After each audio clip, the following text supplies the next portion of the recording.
नमस्कार बच्चों, पुनः स्वागत है आपका ऑनलाइन क्लासेस में। प्यारे बच्चों, हम लोग आज बात करने वाले हैं एक महत्वपूर्ण टॉपिक की, जिसका नाम है इलेक्ट्रोकार्डियोग्राफ या इलेक्ट्रोकार्डियोग्राफी, या फिर शॉर्ट में जिसे बोला जाता है ईसीजी। क्या बोला जाता है? ईसीजी। ईसीजी का पूरा नाम होता है इलेक्ट्रो, सी का होता है कार्डियो, जी का होता है ग्राफी। इलेक्ट्रोकार्डियोग्राफी जो है वो इसका पूरा नाम होता है। प्यारे बच्चों, बहुत ही अच्छा टॉपिक है। आप लोग जानते हो, नाम से स्पष्ट हो रहा है इलेक्ट्रोकार्डियोग्राफी। कार्डियक हृदय को कहा जाता है। ग्राफी का मतलब कुछ सूचनाएं देना या फिर डायग्राम वगैरह प्रस्तुत करना, और इलेक्ट्रो मतलब इलेक्ट्रोड की मदद से। तो ये एक प्रकार का यंत्र होता है जिसके माध्यम से हृदय से संबंधित, हृदय की क्रियाविधि से संबंधित विभिन्न जानकारियाँ ये यंत्र हमें प्रदान करता है। आप लोग हॉस्पिटल वगैरह में जाते हो, ऐसी नौबत ना आए कभी भी जीवन में कि हॉस्पिटल जाना पड़े, फिर भी कई बार ऐसी परिस्थितियां हो जाती हैं कि हमें जाना पड़ता है। तो वहाँ पे हम लगातार पी पी पी इस प्रकार के साउंड सुनते रहते हैं, या फिर आप लोगों ने टीवी वगैरह के अंदर, हॉस्पिटल के सीन के अंदर देखा है कि एक टेलीविज़न सा लगा हुआ है, मॉनिटर जिसे बोलते हैं वो लगा हुआ है, उसमें कुछ लाइनें चल रही हैं। वो ईसीजी का ही सिस्टम होता है। प्यारे बच्चों, शुरुआत करते हैं ईसीजी के बारे में। हमें क्या क्या याद रखना है, उन सब बातों की हम चर्चा करते हैं। देखिए प्यारे बच्चों, ईसीजी की बात करते हैं तो हृदय के स्पंदन के समय उसमें होने वाले विद्युत आवेशीय परिवर्तनों को ग्राफ या आरेख द्वारा प्रदर्शित करना ही इलेक्ट्रोकार्डियोग्राफी कहलाता है। क्या कहलाता है? इलेक्ट्रोकार्डियोग्राफी या ईकेजी या ईसीजी कहलाता है। तो ईकेजी आप लोग याद नहीं रखना है बिल्कुल भी, आपको ईसीजी याद रखना है। प्यारे बच्चों, आगे बात यहाँ तक समझ में। इसके बाद में बात करते हैं, जो आपको यंत्र दिखाई दे रहा है वो प्रिंट आउट देने वाला होता है।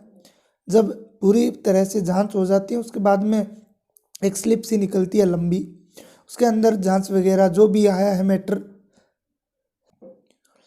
उसको इस मशीन द्वारा दिया जाता है। इसके बाद हम बात करते हैं, तो ये तो आपको इलेक्ट्रोकार्डियोग्राफी थोड़ा सा ध्यान में रखना है। इस प्रकार की मशीन होती है, आपको डायग्राम बनाने की आवश्यकता नहीं है। ओके, इसके बाद में चलते हैं आगे कि हृदय चक्र के समय हृदय में कर्मिक संकुचन व शीतलन होते हैं। बिल्कुल सही बात है। हम लोग कल वाले वीडियो 30 मिनट का वीडियो था, सब बातें हमने पढ़ी। संकुचन व शीतलन होते हैं जिसके कारण उसकी पेशियों में विद्युत क्षेत्र उत्पन्न होता है। पेशियों के अंदर क्या उत्पन्न होता है? विद्युत क्षेत्र, जिसे शरीर की बाह्य त्वचा के विभिन्न स्थलों पर इलेक्ट्रोड लगाकर मापा जा सकता है। प्यारे बच्चों, इसके लिए इलेक्ट्रोड लगाए जाते हैं, छाती पे लगाए जाते हैं, अंगुलियों पैरों के अंदर लगाए जाते हैं। कुछ अलग अलग प्रकार की 4-5 इलेक्ट्रोड लीड होती है। उन लीडों को शरीर की बाह्य त्वचा पे जॉइंट करके या लगा करके इस जो इलेक्ट्रोकार्डियोग्राफी जो है निकाली जाती है। इसे मापने के लिए काम लिए जाने वाले यंत्र को ईसीजी कहा जाता है, या इलेक्ट्रोकार्डियोग्राम बोल सकते हो। ये जो हमें देती है उसको इलेक्ट्रोकार्डियोग्राफी बोलते हैं, और जो यंत्र है उसे इलेक्ट्रोकार्डियोग्राम बोल सकते हैं। इसमें 4-5 इलेक्ट्रोड लीड लगी होती है, जिन्हें रोगी के शरीर से संबंधित किया जाता है या जॉइंट किया जाता है। हृदय के चक्कर के समय उत्पन्न विद्युत क्षेत्र पेशियों से उसके चारों ओर के ऊतकों द्वारा शरीर की सतह तक आ जाता है, जहाँ से इन विद्युत तरंगों को इलेक्ट्रॉन जो है वो ग्रहण कर लेते हैं, और ईसीजी यंत्र इन विद्युत तरंगों की तीव्रता को एक ग्राफ युक्त कागज की पट्टी पर क्या कर देता है? अंकित कर देता है। इसके बाद अगर बात करें हृदय के अंकित कर देता है, उसमें हृदय के संकुचन व स्थिलन को दर्शाती हैं। जैसे मैं आपको एक बार बताता हूँ कि मान लीजिए इस प्रकार से कोई ग्राफ आ रहा है, एक बार पुनः बनाता हूँ। मान लीजिए इस प्रकार ग्राफ जो है वो आता है, तो ये किसको प्रदर्शित करता है, जो शीतलन और अनुशीतलन है, संकुचन व शीतलन है, उनको दर्शाता है। इस प्रकार प्राप्त ग्राफ को ही इलेक्ट्रोकार्डियोग्राफ कहते हैं। उसे क्या बोलते हैं, इलेक्ट्रोकार्डियोग्राफ कहते हैं। प्यारे बच्चों, इसमें मुख्य रूप से अब जो बात ध्यान रखने वाली है वो बहुत महत्वपूर्ण है, और वो बात क्या है, वो बात यह है कि इसमें मुख्य रूप से 3 तरंगे होती हैं। कितनी तरंगे होती हैं, 3। इलेक्ट्रोकार्डियोग्राम में PQRS व T नामक 3 तरंगे होती हैं। PQRST नामक 3 तरंगे होती हैं। P तरंग की अगर बात करें तो SA गुंडी, SAN, मैंने आपको कल बहुत ही विस्तार से बताया था। सीरा आलिंद जो पर्व है, जिसे हमने पेस मेकर कहा था, से उत्पन्न संकुचन या आलिंदों पेशियों के भी ध्रुवीकरण को प्रदर्शित करती है। तो P जो है वो तो पेस मेकर से संबंधित तरंग होती है। ठीक है, ये आपके इस प्रकार से डायग्राम होता है।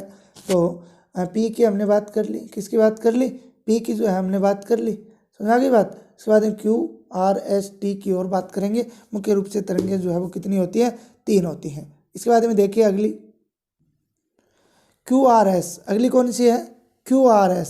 प्यारे बच्चों, आगे वाली कौन सी है, QRS।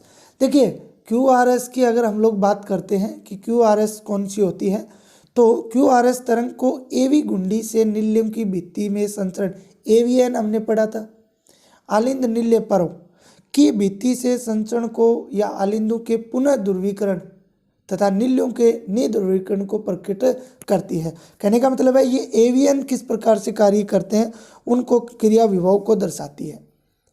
P तरंग SAN को दर्शाती है, उसके ध्रुवीकरण को, AVN QRS AVN को, और लास्ट जो शेष रही तीसरी वो है आपके T तरंग, ये नील्यों के संकुचन या नील्यों के पुनः ध्रुवीकरण को प्रदर्शित करती है। ठीक है, हृदय की असामान्यता के समय से तरंगे विक्षिप्त या परिवर्तित हो जाती हैं। तो प्यारे बच्चों, इस प्रकार से जो है ये तरंगे प्रदर्शित होती हैं। ठीक है ना, इस प्रकार से अगर हम लोग बात करें तो P Q R S और T, तो ये QRS जो था ये तो आपके AVN है, ये शुरुआत करने वाला आपके SAN है, क्या है, SAN है, और ये लास्ट वाली आपके नील्यों का संकुचन है। नील्यों का क्या है, संकुचन है। इस प्रकार से इनके कार्य परीक्षा के अंदर बहुत ज़्यादा जो है वो पूछे जाते हैं। वर्तमान में ECG के स्थान पर अधिक उपयोगी बहुचैनल युक्त मॉनिटर का उपयोग किया जाता है, जो आलिंद व नील्य के बारे में अधिक ज़्यादा व अच्छी सूचनाएं देता है तथा हृदय में क्षति, स्थल बहिर्वर्दी व कार्य की असमानता को भी आसानी से बता देता है। तो एक बात तो ये हो गई। ECG का उपयोग हृदय से संबंधित रोग, व्याधि का मतलब क्या होता है, हृदय से संबंधित रोगों को जांचने के लिए किया जाता है, जिसका सही उपचार सही व क्या हो जाता है, आसान हो जाता है। तो प्यारे बच्चों, इस प्रकार से आज के वीडियो के अंदर हमने क्या पढ़ा, आज के वीडियो के अंदर हमने एक बहुत ही महत्वपूर्ण टॉपिक की बात की, और वो महत्वपूर्ण टॉपिक प्यारे बच्चों आपको पता ही है कौन सा पढ़ा हमने, इलेक्ट्रोकार्डियोग्राफी पढ़ी, ECG पढ़ी। हृदय रोगों को पहचानने वाले, जो मुख्य हृदय रोगों को पहचानने के लिए जो यंत्र काम में लिया जाता है ECG, उसकी हमने बात की।